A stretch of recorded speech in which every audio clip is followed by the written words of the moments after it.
कल अभी तक हमने जो पढ़ा था भाई, ये तुम लोगों ने पढ़ लिया होगा। ये कौन आया? चलो ठीक है, अभी तक जो हमने पढ़ा था तुम लोगों ने प्रैक्टिस तो कर ली होगी। एलएस की, सीडी की, पीडब्ल्यूडी, एमकेडीआर, ठीक है। और रिमूव करने के लिए कोई कैसे कैसे रिमूव करना है, ठीक है। सीपी कॉपी पेस्ट कैसे करना है, क्या है फंक्शन उसमें आपका, ये एमवी कमांड क्या है, टच कमांड क्या है, कैट कमांड क्या है, और अप एंड सिंगल क्या है, और डबल के साथ क्या फंक्शन काम कर रहा है, हाइफन एन और हाइफन बी क्या काम कर रहा है। ये सब अभी हम लोगों ने डिस्कस कर चुके हैं पिछली वाली क्लासेस के अंदर।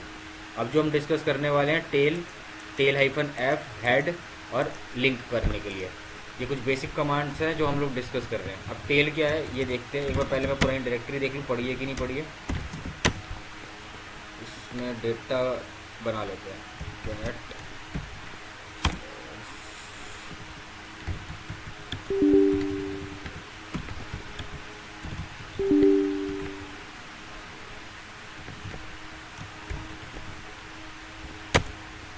मैंने एक डायरेक्टरी बनाई है जिसके अंदर डेटा मैंने पेस्ट किया है, पास स्लैट ईटीसी पास डब्ल्यूडी का डेटा, जिसके अंदर मेरी कुछ यूज़र्स की इन्फॉर्मेशन पेस्ट है, ठीक है। इसके अंदर अब क्या है, टेल क्या है कि आपको नीचे से डेटा दिखाएगा, ठीक है। और हेड क्या है, ऊपर से डेटा दिखाएगा। पहले इसको ऊपर रख देता हूँ ताकि नीचे इसको कंसेप्ट की, ठीक है। हेड में देखो क्या होता है कि पहले मैं जो डेटा प्रिंट कराना चाहता हूँ अपने फाइल के अंदर, वो ऊपर से कितनी काउंट के साथ प्रिंट कराना चाहता हूँ। अगर मैं सिर्फ हेड लिखता हूँ, जैसे कि मैं यहाँ पे कैट लिख करके टेस्ट डेटा लिख रहा हूँ, ठीक है, तो ये प्रिंट क्या कर रहा है, पूरी की पूरा डेटा प्रिंट कर दे रहा है एक बार में। अब मैं कहता हूँ सिर्फ मुझे ऊपर से 4 लाइनें ही चाहिए, मुझे पूरा डेटा अगर प्रिंट नहीं करना है, तो मैं उसके लिए हेड का कंडीशन यूज़ करूँगा। अगर सिर्फ मैं हेड के साथ एंटर करता हूँ तो मुझे ये टोटल कितना काउंट देगा। बाय डिफ़ॉल्ट बैकग्राउंड में सेट होता है 10 का काउंट। अगर तुम्हें देखना कि इसमें 10 ही निकाला है कि नहीं, तो एक नंबर बताया था कैट के अंदर हाइफन एन के साथ मैं दिखा रहा हूँ कि ये जो अब हेड के साथ काउंट निकाल रहा है 10 का ही काउंट निकाल रहा है, ठीक है। अब 10 के काउंट के अलावा अगर मुझे स्पेसिफाई नंबर चाहिए कि भाई मुझे सिर्फ 4 चाहिए, 1 2 3 4 तक ही काउंट चाहिए, तो हाइफन एन लगाऊंगा मैं इसमें। हाइफन एन क्या काम कर रहा है, नंबर को डिनोट कर रहा है। अब मैं सिर्फ 4 लाइन को नंबर दूंगा, तो इसके अंदर जैसे ही मैं एंटर करूँगा तो इसे ऊपर से काउंट करके 4 ही काउंट निकाल के दे देगा। अब ये हेड कमांड सिर्फ ऐसे ही काम करती है और मेथड भी है। अब मेथड एक और भी है, जैसे मैंने स्टार्टिंग में कैट लगा करके पाइप लगा के और उसके बाद मैंने हेड काउंट दिया, लेकिन अगर मेरे पास दूसरा मेथड है, हेड लगाऊंगा स्टार्टिंग में, हाइफन नंबर 4 नंबर दूंगा और उसके बाद उस डायरेक्टरी का नाम दे दूंगा, ठीक है। तो भी ये उसी तरीके से काम करेगा जैसे काम कर रहा है कैट में। अब ये कैट के साथ पाइप लगा करके ऊपर कंडीशंस क्या है, मैंने ये स्टार्टिंग में एक पेंट कमांड पे मैंने बताया था क्या काम करता है पाइप कमांड। मैं दोबारा से एक बार इसका क्लेरिफिकेशन कर देता हूँ कि पाइप कमांड क्या काम कर रही है इस टाइम पे। यहाँ पे देखो, पहले एक टेक्स्ट लिख देता हूँ यहाँ पे। पहले हमारा कंडीशंस क्या थी कि हम लोग सबसे पहले यूज़ करते थे कमांड, ठीक है। कमांड के ऊपर हम लोग कुछ देते थे ऑप्शन, ठीक है। कमांड के ऊपर हम देते थे ऑप्शन के बाद हम लोग क्या करते थे कि हम देते थे फाइल या डायरेक्टरी का कुछ भी नाम, और उसके ऊपर हम लोग कंडीशंस करते थे पाइप लगा करके। कंडीशन सिर्फ सिंगल नहीं हो सकती, हम मल्टीपल पाइप्स कंडीशन दे सकते हैं। अब पाइप लगा करके मैं हेड दे रहा हूँ, हेड के साथ नंबर दे रहा हूँ, और यहाँ पे मैं 5 नंबर दे रहा हूँ। अब मैं इसके ऊपर ऑक भी यूज़ कर सकता हूँ और इसके ऊपर मैं टेल भी यूज़ कर सकता हूँ, ठीक है। टेल इस तरीके से कमांड यूज़ कर सकता हूँ। अब ये कंडीशंस कैसे काम कर रही है, अब पाइप कमांड इसके अंदर कंडीशंस कैसे प्रिंट कर रही है कि पहले इसका जो आउटपुट है, यहाँ पे जो आउटपुट निकल रहा है पहले वाले का, इसका जो भी आउटपुट निकल रहा है, हेड कमांड उसके ऊपर काम कर रही है, ठीक है। एक मिनट, यहाँ पे भी देखो, हेड कमांड उसके आउटपुट के ऊपर काम कर रही है। और जब ये एक बार दोबारा बताना एक बार। हाँ एक मिनट, मैं पूरा कंप्लीट करता हूँ, उसके बाद दोबारा बताता हूँ। फिर उसके बाद एक और, जब इसके ऊपर हेड कमांड का आउटपुट निकल रहा है, तो उस हेड कमांड के आउटपुट के ऊपर फिर मैंने पाइप लगाया और उसके ऊपर एक और आउटपुट काम कर रहा है ऑक का, फिर ये इसके ऊपर काम कर रहा है, ठीक है। अब इसके ऊपर कैसे काम कर रहा है, अब मैंने ऑक लगाया तो ऑक का आउटपुट निकला, और उसके ऊपर फिर मैंने दोबारा कंडीशन क्या दे दी, टेल की। अब टेल क्या कर रहा है, अब इसके आउटपुट के ऊपर काम कर रहा है। अब इसके एग्जाम्पल से मैं थोड़ा सा समझाऊँ अगर तुम्हें, तो ये देखो कैसे काम कर रहा है। पहले मेरा आउटपुट निकला कमांड, पहले मैंने कमांड ली कैट, ठीक है, कैट ली, मैंने ऑप्शन दिया हाइफन एन, ठीक है। हाइफन एन देने के बाद मैंने एक फाइल का नाम दिया, क्या दिया, टेस्ट, ठीक है। अब मैंने ये दे दिया टेस्ट के नाम से, ऑप्शन दिया, फाइल का नाम दिया और टेस्ट का नाम दिया। अब मैं क्या कर रहा हूँ, पाइप लगा रहा हूँ, पाइप लगा रहा हूँ। पहले बिना पाइप के मैं आउटपुट निकालता हूँ, तो क्या निकला, सारा का सारा एक ही साथ कंडीशंस निकल गई कैट का। मतलब क्या है कि पहले मैंने जो इसको कमांड का सिंटैक्स दिया वो इसने ये आउटपुट निकाल के दे दिया मेरे को। अब मैं इसके ऊपर काम करूँगा, ठीक है, पाइप लगा करके मैं इसके ऊपर कंडीशंस अप्लाई करूँगा। जैसे मैं इसके ऊपर काम कर रहा हूँ, हेड के ऊपर, हेड के ऊपर मैंने लगाया हाइफन 5 नंबर। अब मेरा हेड के साथ जब मैं एंटर करता हूँ तो मेरा क्या हुआ कि पहले इसने क्या आउटपुट निकाला, कैट का, ये सारा आउटपुट निकाल लिया। अब उसके ऊपर इसने कंडीशन दी हेड की, हेड के ऊपर इसने काम किया कि सिर्फ उसके ऊपर उस डेटा में से सिर्फ और सिर्फ डेटा 5 का काउंट निकाल लिया, ठीक है। अब मैं इसके ऊपर दोबारा कंडीशन दे सकता हूँ, जैसे हेड के ऊपर मैं दोबारा हेड लगा सकता हूँ, हेड के ऊपर मैं दोबारा एन लगा के मैं कहता हूँ कि सिर्फ 2 काउंट निकालने के लिए। तो मेरे ऊपर अब इसके अंदर क्या काउंट निकला कि यहाँ के काउंट में 2 का काउंट निकल के आ गया मेरे पास, ठीक है। तो मतलब मैं कंडीशंस के ऊपर कंडीशंस के ऊपर कंडीशन जितनी बार भी लगाना चाहूँ लगा सकता हूँ। मैं दोबारा लगा रहा हूँ, जैसे टेल लगा रहा हूँ, मैं टेल लगा के मैं कहता हूँ कि भाई मेरे को टेल में भी हाइफन नंबर के अंदर कितना नंबर चाहिए, नीचे से 1 नंबर चाहिए। अब इसके बाद यहाँ पे क्या आउटपुट निकल के आना चाहिए, मेरे हिसाब से जो आउटपुट निकल के आना चाहिए, पहला लाइन नहीं निकलेगा, इसके सेकंड लाइन निकलेगा, ठीक है। अब जैसे ही मैं एंटर मारता हूँ, देखो सेकंड लाइन नंबर की लाइन निकल गई। अब यही आउटपुट में मैं यहाँ पे एक और कंडीशन खेलता हूँ, जैसे कि 5 की जगह मैं इसको 8 के काउंट दे देता हूँ और हेड के दूसरे काउंट में मैं इसको 5 का काउंट दे देता हूँ। तो टेल के नीचे एक लगाने की जगह 2 अगर लगाता हूँ काउंट, तो नीचे से देखो क्या आया है, 4 और 5 का नंबर काउंट आया है। अब मैं अगर इसका प्रिंट का आउटपुट एक एक करके दिखाऊँ रिटर्न में, तो हेड के ऊपर पहले एक क्या आउटपुट निकला था, 5 का आउटपुट, ठीक है। रिवर्स में इसके बाद देखोगे टेल में इसने क्या निकाला, नीचे से 2 आउटपुट निकाल के यहाँ पे हमें प्रिंट किया था टेल जब मैंने लगाया था, ठीक है।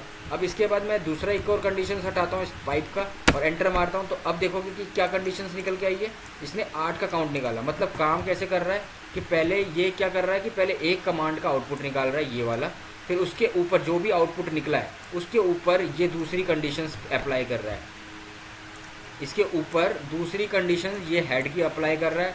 फिर जैसे ही ये आउटपुट निकल के आया ये वाला, इस आउटपुट के ऊपर ये थर्ड कंडीशन अप्लाई कर रहा है। मतलब मैं पाइप के ऊपर जितनी भी कंडीशंस खेलना चाहूँ एक आउटपुट निकालने के लिए मैं वो कर सकता हूँ, ठीक है।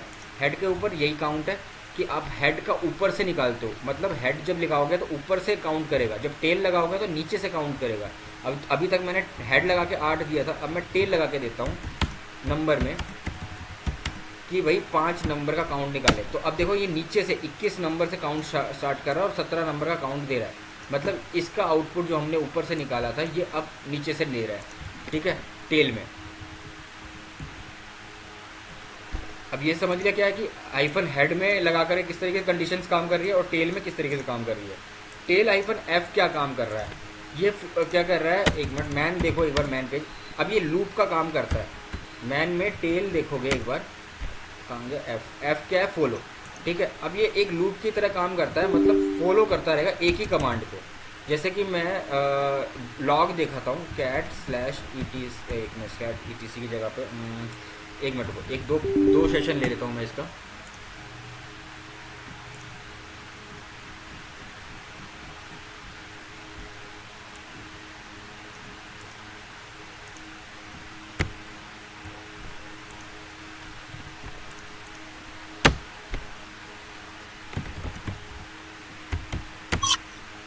अभिषेक भाई, ये 1 से लेकर 21 तक जो यूजर्स की इंफॉर्मेशन थी ऑलरेडी सेव्ड होती है पहले से इसके अंदर?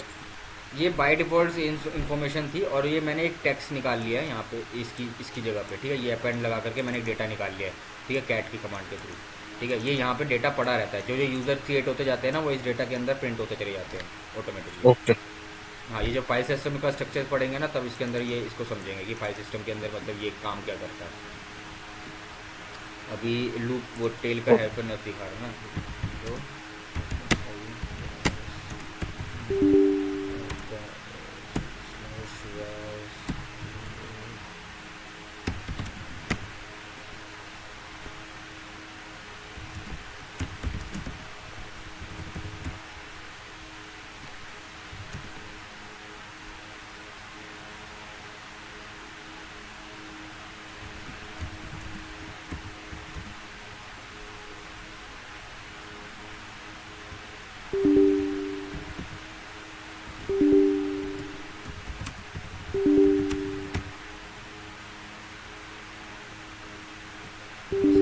इसका डेटा देखना पड़ेगा एक बार कहाँ बन रहा था। सी डी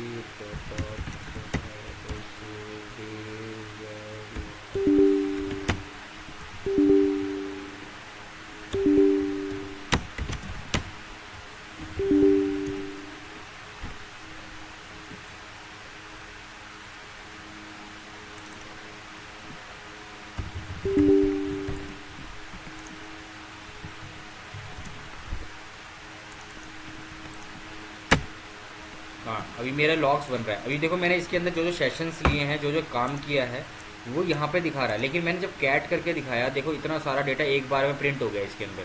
जो भी मैंने काम किया, जिस आईपी से मैंने इसको सेशन लिया है, सारा डेटा यहाँ पे मेरे को लॉग्स में दिख रहा है, ठीक है।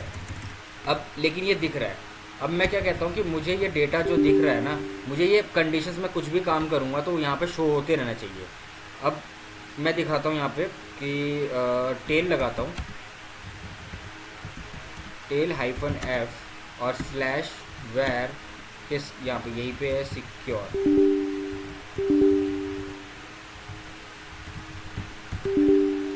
ठीक है। अब ये देखो यहाँ पे लूप अटक गया, यहाँ पे सेशन इसने आउट नहीं किया है लेकिन प्रॉम्प्ट चल रहा है अभी भी यहाँ पे।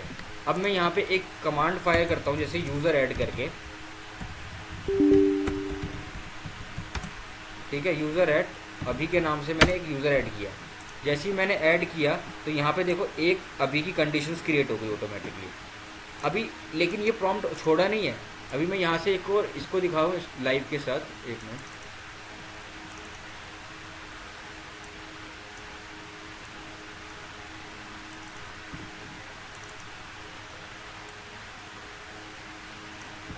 अब देखो मैं यहाँ पे दोबारा से यूज़र टेस्ट के नाम से एक यूज़र टेस्ट बना रहा हूँ। अब दूसरी विंडो में देखना यहाँ पे ऑटोमेटिकली क्या होगा कि लॉग्स प्रिंट करेगा। देखो अब आ गया ना यहाँ पे। अब मेरे को जहाँ पे जैसे जैसे मैं इसमें यूज़र्स बनाता जाऊँगा वहाँ पे डेटा प्रिंट होता चला जाएगा, टेस्ट 1 टेस्ट 3 इस तरीके से प्रिंट होता जाएगा। मतलब ये क्या काम कर रहा है हाइफन एफ टेल के अंदर कि प्रॉम्प्ट पड़ा लॉक हो जाएगा और वो जैसा जैसा डेटा अपडेट होता जा रहा है सिस्टम के अंदर वो उसी टाइम पीरियड में शो होता रहेगा। कई बार क्या होता है हम लोग कोई स्क्रिप्ट चला देते हैं बैकएंड में और बैकएंड में स्क्रिप्ट चलती रहती है और डेटा कहीं सेव होता रहता है। अब उसको स्क्रिप्ट का जो डेटा देखना है लगातार कि क्या चल रहा है, तो उसके लिए हम लोग ये कंडीशन से अप्लाई कर सकते हैं कि टेल के साथ हाइफन एफ लगा के उसकी फाइल का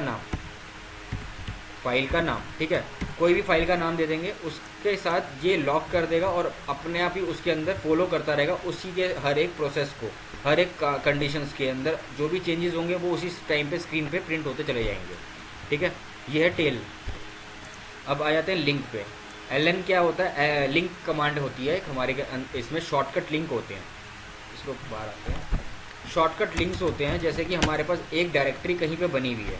अब देखो ये एक लिंक बना हुआ है यहाँ पे, मैं यहाँ पे दिखा रहा हूँ एक बार कि एल, अभी तक हमने क्या देखा था परमिशन में हाइफन, मतलब यहाँ पे जो डी लिखा है ये डायरेक्टरी के लिए डिनोट करता है, एल क्या है लिंक के लिए डिनोट कर रहा है और हाइफन क्या डिनोट करता था फाइल के लिए। जहाँ जहाँ पे हाइफन लगा हुआ है वहाँ पे लिंक वो फाइल है, जहाँ जहाँ पे डी लिखा हुआ है स्टार्टिंग में वो डायरेक्टरी है और जहाँ पे स्टार्टिंग में एल लिखा हुआ है वो लिंक है। अब लिंक कैसे दिखता है, ऐसे इस तरीके से दिखता है कि पहले लिंक दिखेगा और उसका एरो मार्क दिखेगा और उसका डेस्टिनेशन दिखेगा कि वो लिंक कहाँ से अटैच्ड है, ठीक है। अब मैं जैसे यहाँ पे अपनी होम डायरेक्टरी में आता हूँ और यहाँ पे देखते हैं जैसे कि अभी तक यहाँ पे कोई लिंक है नहीं अवेलेबल, तो लिंक के लिए मैं यहाँ पे क्या करूँगा, एक ln कमांड दूंगा ln और यहाँ पे वो पाथ बताऊंगा कि मेरी फाइल पड़ी कहाँ है। जैसे मेरे पास /etc/pass.wd के अंदर एक फ़ाइल पड़ी है, ठीक है। वो फाइल को मैं लिंक करना चाहता हूँ कहाँ पे,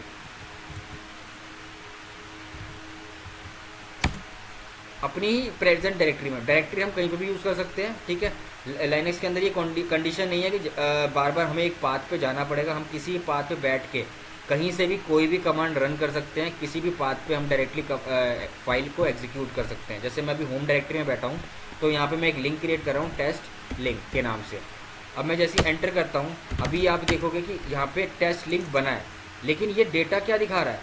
अभी आप कहोगे कि वहाँ पे मैंने आपको रीडमी दिखाया और इस तरीके से दिख रहा था और अब यहाँ पे उस तरीके से नहीं दिख रहा, लेकिन ये टेस्ट लिंक बन गया। ये लिंक है या फाइल है, ये अभी यहाँ पे फाइल दिख रही है लेकिन ये है लिंक।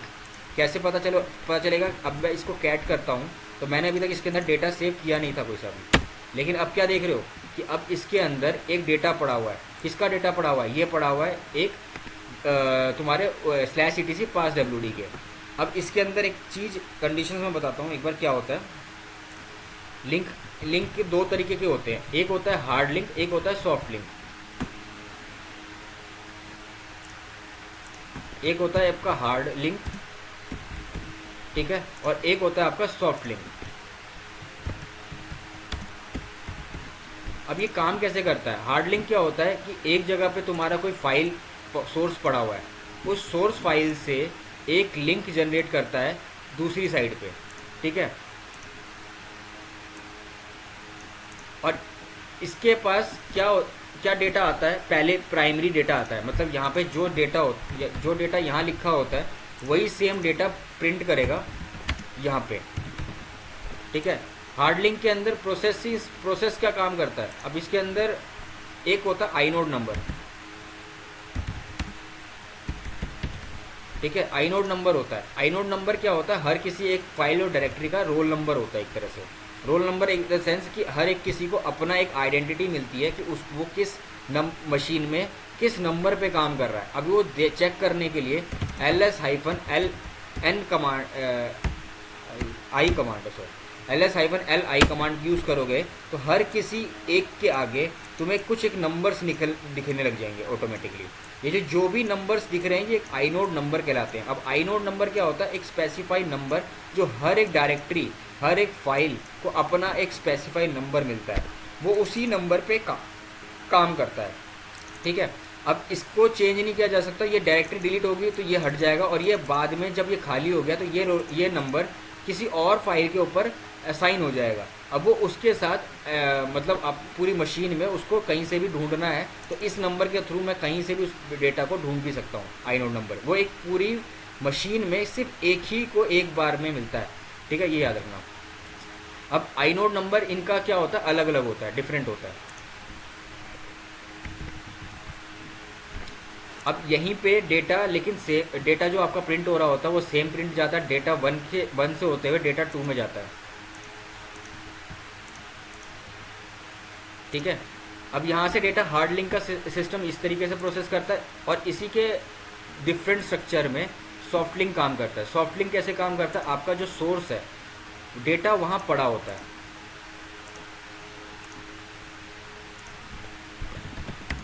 डेटा पड़ा है यहाँ पे, ठीक है। अब इसी का एक क्लोन बन जाता है, एक शॉर्टकट बन जाता है। आप जहाँ पे हम लोग उसको चाहें, जहाँ पे भी जिस भी डायरेक्टरी में चाहें, हम उसका डेटा एक ट्रिगर करते हैं सॉफ्ट लिंक में। एक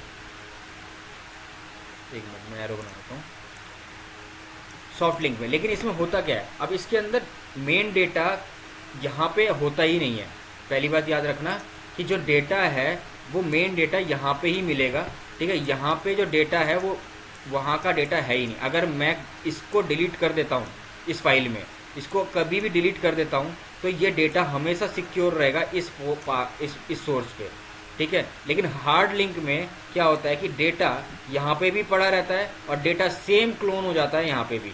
मतलब डेटा यहाँ पे भी अवेलेबल मिलेगा और डेटा यहाँ पे भी अवेलेबल मिलेगा। लेकिन सॉफ्ट लिंक में क्या होगा कि डेटा एक ही जगह रहेगा, लेकिन उसका मिरर मिल जाएगा आपको यहाँ से उठ के आपको इस जगह पे, ठीक है। इस जगह पे सेम क्लोन मिल जाएगा। अगर मैं ये कल को डिलीट कर देता हूँ तो इससे मेरे डेटा पे कोई इफेक्ट नहीं पड़ेगा, मेरा डेटा यहाँ पे हमेशा सिक्योर रहेगा। हार्ड लिंक में क्या होता है कि अगर मैं ये पर्टिकुलर मेन फाइल ही कभी डिलीट कर दूँ, ठीक है, तो मेरा डेटा यहाँ पे भी मुझे मिल जाएगा हार्ड लिंक में। लेकिन सॉफ्ट लिंक में अगर मैं प्राइमरी डेटा ही अगर डिलीट कर दूँ तो मेरा क्लोन किया हुआ ये लिंक किसी काम का नहीं है, ये याद रखना, ठीक है। अब इसको चेक करते कैसे काम कर रहा है ये। अब मैं ls-l करता हूँ, जैसे कि मेरा टेस्ट लिंक है यहाँ पे। अब टेस्ट लिंक के बजाय मैं एक जगह ये वाला डेटा के ऊपर काम करता हूँ।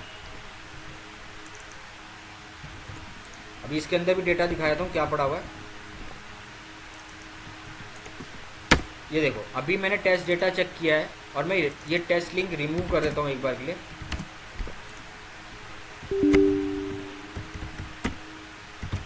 ठीक है, अब मैंने ये डेटा रिमूव कर दिया, लेकिन अब मेरे पास ये डेटा पड़ा हुआ है। अब मैं क्या कर रहा हूँ कि पहले मैं सबसे पहले एक सॉफ्ट लिंक बना रहा हूँ। सॉफ्ट लिंक के लिए कोई डिफरेंट कमांड नहीं है, सिर्फ s लगाना है। ln कमांड के साथ सिर्फ -s सॉफ्ट लिंक को डिनोट करता है। और डिनोट में इसके अंदर पहले हम लोग लिंक का पाथ बताएंगे कि हमारा लिंक आ कहाँ से रहा है। PWD मारो, ठीक है, PWD में आउटपुट नहीं आया क्योंकि कहाँ पे थे हम लोग। ओके, कमांड में हमने लिंक बना दिया, एक मिनट रुक जा, रन कर दूँ इसको भी।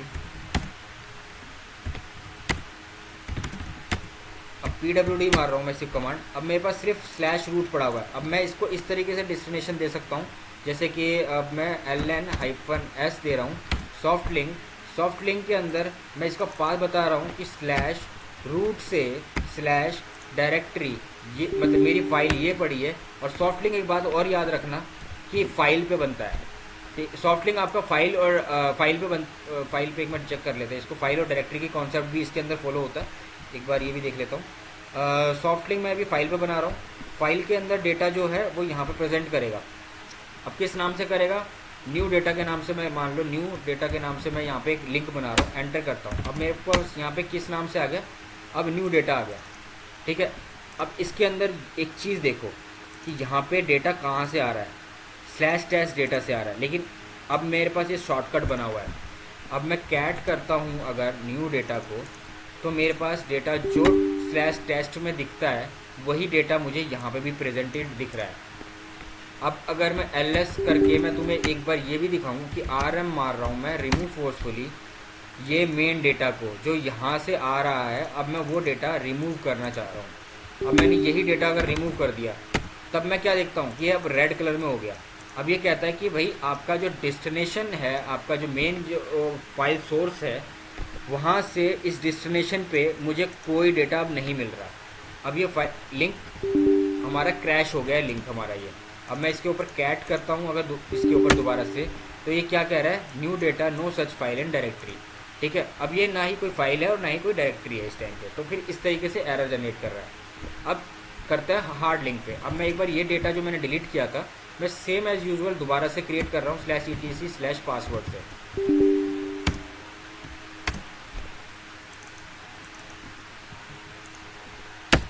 अब ये डेटा मेरे पास वापस आ गया। और अब देखो जैसे ही मैंने ये डेटा वापस लेके आया, ऊपर वाला लिंक देखो, शॉर्ट लिंक ऑटोमेटिकली मेरा ओके दिखाने लग गया, ठीक है। तो ये शॉर्टकट लिंक जो काम करता है आपके नॉर्मल डेस्कटॉप की तरह ही काम करता है कि आपका मेन एप्लीकेशन कहीं और पड़ा हुआ है, लेकिन उस एप्लीकेशन को लॉन्च पॉइंटर कहाँ पे है, आपके मेन डेस्कटॉप पे पड़ा हुआ है, ठीक है। अगर मैं इसको नॉर्मली दिखाऊँ अगर, तो देखो यहाँ पे एक आइकन आ रहा है, ये मैंने एक नॉर्मली गेम इंस्टॉल कर रखी है। अब इसके ऊपर देखो एक एरो मार्क आ रहा है, ये एरो मार्क क्या डिनोट कर रहा है कि ये मेरी मशीन में शॉर्टकट है, ये मेरी मेन एप्लीकेशन नहीं है।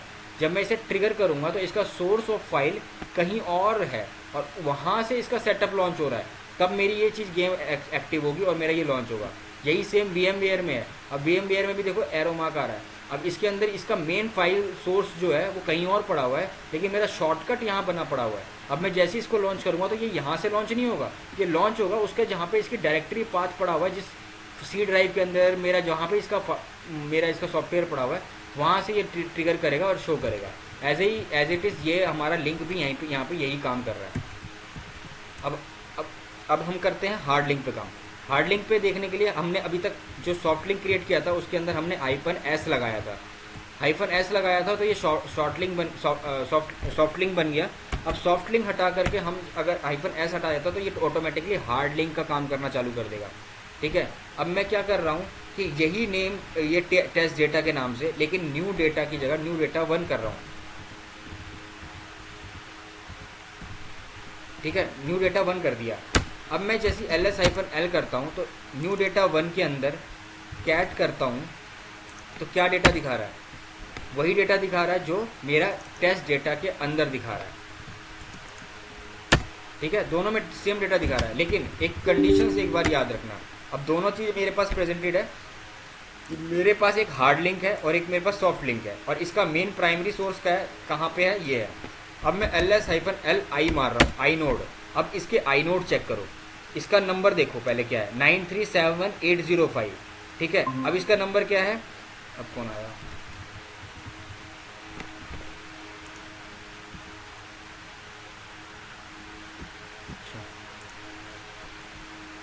ठीक है। अब इसको देखो कि क्या,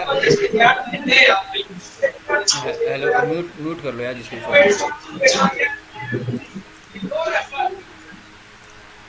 अबे ओ म्यूट करी से। अब देखो इसके अंदर एक चीज़ नोटिस करने वाली क्या बात है कि हार्ड लिंक जो हमने क्रिएट किया था उसका और इसका दोनों का आई नोड सेम है, 9371805, 9371805। मतलब अभी तक हमने क्या देखा था कि पूरी मशीन में एक रोल नंबर एक ही आईडी को मिल रहा है, एक ही पर्टिकुलर डायरेक्टरी या फाइल को मिल सकता है। लेकिन लिंक के अंदर क्या होता है कि हार्ड लिंक में तुम्हारा जो प्राइमरी जो सोर्स का जो आई नोड नंबर है, हार्ड लिंक में सेकेंडरी नोड को भी वही नंबर मिलता है। ठीक है, अब यहीं पे तुम सॉफ्ट लिंक देखो, सॉफ्ट लिंक को एक नया आइडेंटिटी मिली है। ठीक है, 9144 ये सेम नहीं है इसकी तरह, इनकी ये जो सेकेंडरी नंबर है। ठीक है, अब इसके अंदर जब हमने डिलीट किया था मेन सोर्स, तो हमने क्या देखा था कि ये डेटा हट गया था। अब मैं दोबारा से ये डेटा रिमूव कर रहा हूँ और अब ये देखो फंक्शंस कैसे काम कर रहे हैं इसके। अब मैंने मेन सोर्स जहाँ से मैंने न्यू डेटा और न्यू डेटा 1 बनाया है, उन दोनों का बिहेवियर देखो कैसा हो गया। लिंक जो था वो तो हो गया है क्रैश, सॉफ्ट लिंक। लेकिन जब मैंने हार्ड लिंक को देखता हूँ तो हार्ड लिंक के पास वो डेटा है, एक टेस्ट डेटा ढूंढ रहा हूँ, ये है मेरा न्यू डेटा 1। ठीक है, अब भी मेरे पास वो डेटा पड़ा हुआ है न्यू डेटा 1 के अंदर।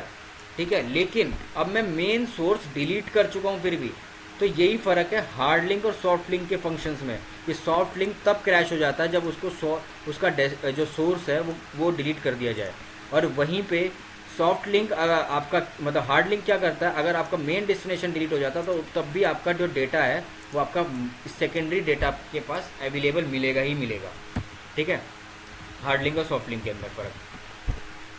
और अब अगला क्या है, मोर फंक्शन क्या करता है कि आपके पास जैसे ये डेटा है, अब ये जो डेटा हमने एक देखा था यहाँ पे /var के अंदर, वैसे मैंने यहाँ पे कैट किया /var किया /log के अंदर सिक्योर के अंदर गया था मैं, तो मेरे पास ये डेटा इस तरीके से दिख रहा है, बहुत सारा डेटा। अब मैं बार बार स्क्रॉल ऊपर थोड़ी करूँगा।